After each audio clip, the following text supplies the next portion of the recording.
Good day students. तो देखिए हमारा चैप्टर जो है अभी जो रनिंग में था वो क्या था, इलेक्ट्रोकेमिस्ट्री। इलेक्ट्रोकेमिस्ट्री में हमारा जो नेक्स्ट टॉपिक है वो है इलेक्ट्रोकेमिकल सीरीज। तो इलेक्ट्रोकेमिकल सीरीज को थोड़ा सा डीप में पढ़ेंगे। तो एक मिनट बस मैं इसको करेक्ट कर लूं। तो अब देखिए क्या हमारा जो नेक्स्ट टॉपिक है वो है इलेक्ट्रोकेमिकल सीरीज।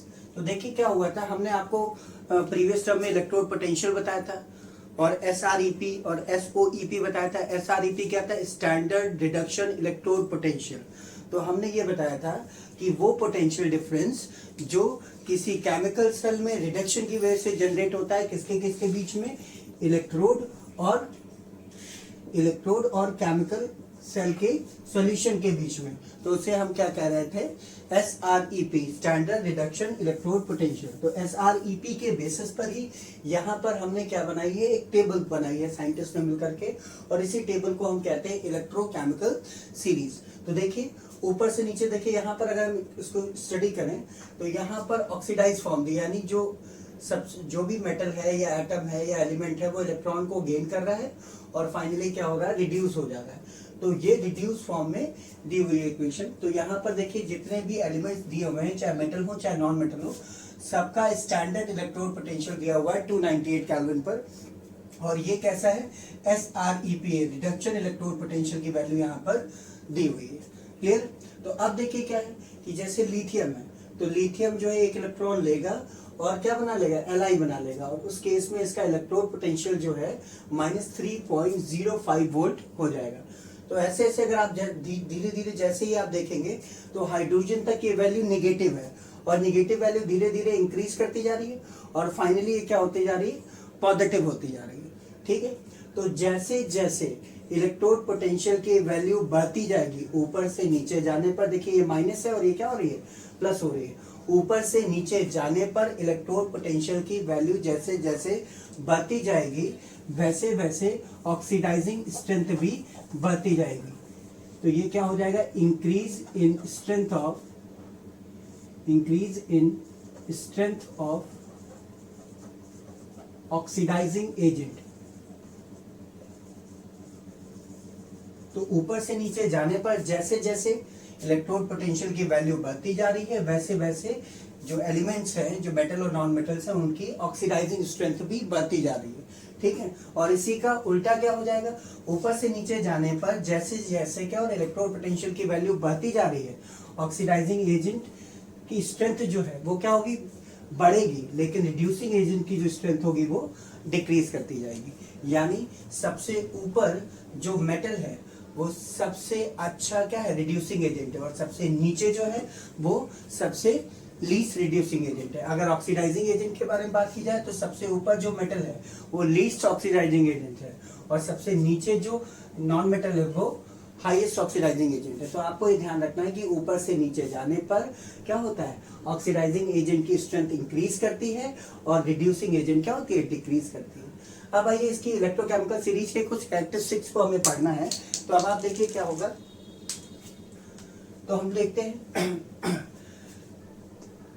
अगर हम देखें इलेक्ट्रोकेमिकल सीरीज में, तो जो नॉन मेटल्स होते हैं वो होते हैं लेफ्ट साइड में, और रिएक्शन में लेफ्ट साइड में होंगे, और उनके एनायंस राइट साइड में होंगे।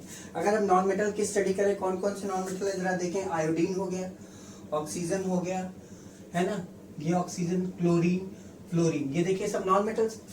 तो अगर हम रिएक्शन देखेंगे तो रिएक्शन में देखिए ये नॉन मेटल का मॉलिक्यूल है, तो ये देखिए किधर साइड है, ये रिएक्शन के लेफ्ट साइड में है, और उसका जो एनायन है वो राइट साइड में। तो मेटल रिएक्टिविटी सीरीज में नॉन मेटल जो होंगे उनके मॉलिक्यूल्स होंगे लेफ्ट साइड में, और मॉलिक्यूल एटम होंगे लेफ्ट साइड में, और उनके एनायंस होंगे किसमें, राइट साइड में। तो ये कैरेक्टरिस्टिक है, ये आपको ध्यान रखना है। तो जब भी नॉन मेटल की बात होगी, नॉन मेटल रिएक्शन के लेफ्ट साइड में, और उनके जो एनायन है वो होंगे राइट साइड में।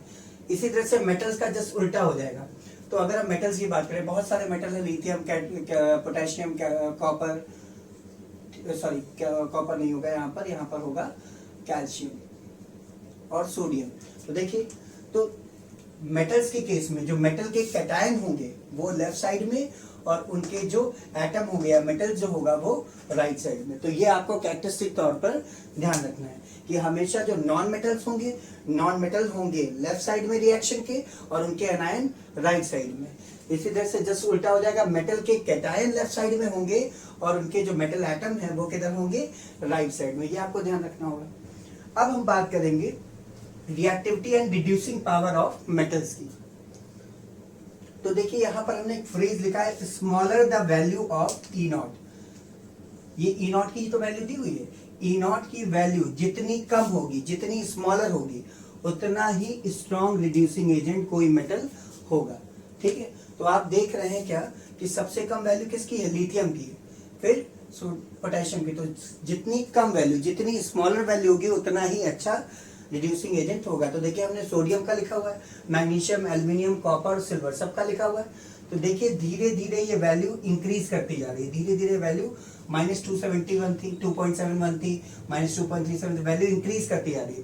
तो जैसे जैसे ये वैल्यू इंक्रीज करती जाएगी, रिड्यूसिंग पावर जो है वो क्या होती जाएगी, कम हो जाएगी। जितनी कम वैल्यू ई नॉट की, उतना ही ज्यादा स्ट्रॉन्ग रिड्यूसिंग एजेंट, उतना ही ज्यादा स्ट्रॉन्ग रिड्यूसिंग एजेंट। क्लियर, इस चीज को ध्यान रखना होगा। Smaller the value of E not, stronger is the reducing agent. और जितनी ज्यादा रिड्यूसिंग एजेंट की स्ट्रेंथ होगी, उतनी ही ज्यादा रिएक्टिविटी होगी। तो रिएक्टिविटी को भी इसमें कंक्लूड कर सकते हैं, smaller the value of E not, strong is the reducing agent and stronger is the reactivity. तो जितनी छोटी वैल्यू होगी ई नॉट की, रिड्यूसिंग एजेंट उतना ही ज्यादा स्ट्रॉन्ग होगा और मेटल की रिएक्टिविटी भी उतनी ही ज्यादा होगी। अब हम बात करें reactivity and oxidizing power of non metal की बात करें। Greater the value of E naught की वैल्यू जितनी ज्यादा होगी, उतना स्ट्रॉन्ग ऑक्सीडाइजिंग एजेंट होगा कोई नॉन मेटल, और उतनी ही ज्यादा उसकी रिएक्टिविटी होगी। तो सबसे ज्यादा वैल्यू अगर देखें पॉजिटिव में किसकी है, फ्लोरीन की, उसके बाद क्लोरीन, फिर ब्रोमीन और आयोडीन, है ना। तो इस तरीके से है। तो जिसकी वैल्यू सबसे ज्यादा, वो उतना ही ज्यादा स्ट्रॉन्ग ऑक्सीडाइजिंग एजेंट। तो फ्लोरीन की वैल्यू सबसे ज्यादा, तो सबसे ज्यादा स्ट्रॉन्ग ऑक्सीडाइजिंग एजेंट क्या होगा, फ्लोरीन होगा। फिर उससे कम क्लोरीन, फिर उससे कम ब्रोमीन। वैल्यू जैसे जैसे घटती जाएगी, ऑक्सीडाइजिंग एजेंट की पावर जो है वो भी क्या होती जाएगी, घटती जाएगी, और रिएक्टिविटी भी घटती जाएगी। अब देखिए यहाँ पर हम थोड़ा सा इसमें एक और कॉम्प्लेक्सिटी ला रहे हैं कि क्या, reducing power of halide ion. जो भी मेटल हमने लिया हुआ है उसी के आयंस की बात करें, अगर जो भी मेटल हमने लिया हुआ है आयंस की बात करें, और तो हमने जैसे फ्लोरीन लिया तो फ्लोरीन का आयन ये हो गया, क्लोरीन का ये हो गया, ब्रोमीन का ब्रोमाइड हो गया, आयोडीन का आयोडाइड हो गया। तो अब देखिए क्या होगा, जैसे हम यहाँ कह रहे हैं इनकी जो स्ट्रॉन्ग ऑक्सीडाइजिंग पावर जो है उसकी डिक्रीजिंग होने का ऑर्डर ये है। ऑक्सीडाइजिंग एजेंट्स के डिक्रीजिंग ऑर्डर क्या है, गिवन है आपको, क्योंकि वैल्यू क्या हो रही है, ई नॉट की धीरे धीरे कम होती जा रही है। तो स्ट्रॉन्ग ऑक्सीडाइजिंग एजेंट की जो पावर है वो भी क्या होती जा रही है, कम होती जा रही है। लेकिन जब हम हैलाइड आयन के रिस्पेक्ट में बात करेंगे और उनकी रिड्यूसिंग पावर की बात करेंगे, तो ये टर्म, ये जो पैटर्न है ये रिवर्स हो जाएगा। तो अगर हम बात करें हैलाइड आयन के रिड्यूसिंग पावर की, तो देखिए सबसे कम ऑक्सीडाइजिंग एजेंट कौन था, आयोडीन। अगर लेकिन रिड्यूसिंग पावर की बात करेंगे तो सबसे ज्यादा कौन होगा, आयोडाइड आयन। ठीक, और यहाँ पर सबसे ज्यादा फ्लोरीन था, तो यहाँ पर सबसे कम कौन होगा, फ्लोराइड आयन। तो ये आपको ध्यान रखना होगा। ठीक, तो आई होप ये समझ में आ गया होगा। रिएक्टिविटी और reducing power of metal, E naught की वैल्यू जितनी ज्यादा, ई नॉट की वैल्यू जितनी कम, उतना ही ज्यादा स्ट्रॉन्ग रिड्यूसिंग एजेंट, उतना ही ज्यादा रिएक्टिव मेटल। तो यहाँ पर सबसे कम किसकी है पावर, -3.05 है लिथियम की। तो लिथियम सबसे ज्यादा रिड्यूसिंग एजेंट है, सबसे स्ट्रॉन्ग रिड्यूसिंग एजेंट है, और सबसे ज्यादा रिएक्टिविटी है। क्लियर है। और सबसे कम वैल्यू लेड की है, या यहाँ पर आकर देखिए लेड की वैल्यू सबसे कम है। तो उस केस में क्या हो जाएगा कि ये जो है रिड्यूसिंग एजेंट कम हो जाएगा। तो हमेशा ध्यान रखिए कि जिसकी ई नॉट की वैल्यू स्मॉलर होगी वो स्ट्रॉन्ग रिड्यूसिंग एजेंट होगा, और जिसकी ई नॉट की वैल्यू ज्यादा होगी वो लेस रिड्यूसिंग एजेंट होगा। अब रिएक्टिविटी भी सेम ऑर्डर में चलेगी, ई नॉट की वैल्यू कम, रिएक्टिविटी ज्यादा, ई नॉट की वैल्यू ज्यादा, रिएक्टिविटी कम।